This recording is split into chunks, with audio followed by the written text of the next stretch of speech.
বাংলাদেশে মডেস্ট ফ্যাশনের জন্য এখনো কোনো প্ল্যাটফর্ম ওইভাবে নেই। আমাদের ফ্যামিলিতে যদি 5 জন মানুষ থাকে তার মধ্যে থেকে 3 জন মানুষই আমরা দেখি যারা মডেস্ট ওয়্যার করতে পছন্দ করেন, আমাদের মায়েরা, বোনেরা।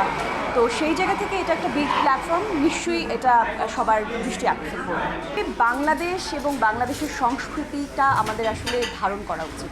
আমাদের ইতিহাস যেমন আমাদেরকে ইন্সপায়ার করে, তেমনি আমাদের সংস্কৃতিও আমাদের বহন করা আমাদের রেসপন্সিবিলিটির মধ্যে পড়ে।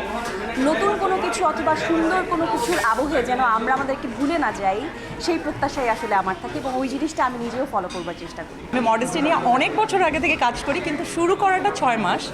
সো এখানে আমি একটা ফ্যাশন শো যেটা হতে যাচ্ছে, সেখানে আমি একজন আরও সবার মতোই আমি একজন পার্টিসিপেন্ট। যখন আমি এটা নিয়ে কাজ শুরু করবো বলে চিন্তা করলাম, যখন একটা মানুষ পড়াশোনা করে এই লাইনে, তখন দেখা যায় যে মানুষজন চিন্তাই করে যে আসলে ডিজাইনটা কী নিয়ে করব, কোন সেগমেন্টটা নিয়ে কাজ করব, সেটা কেমন হবে।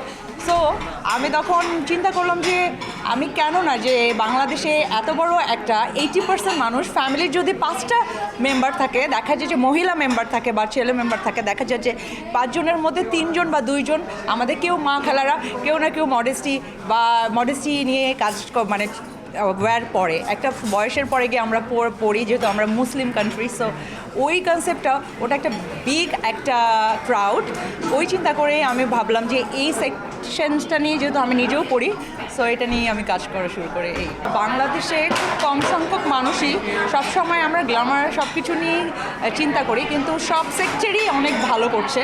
কিন্তু মডেস্টি সেক্টরটার মধ্যে একটু এখন যখন আমরা কাজ করতেছি, তো মাত্র আমরা শুরু করছি, দেখা যায় যে আমাদের এটা একটু স্লো ভার্সনে আসছে। অন্যান্য মিডল ইস্ট যেভাবে আগায় গেছে, সো আমরা চিন্তা করেছি যে আমাদের বাংলাদেশ কেন না, যেহেতু এই মারিয়াপু বললো যে আমাদের গার্মেন্টস সেক্টর অনেক স্ট্রং।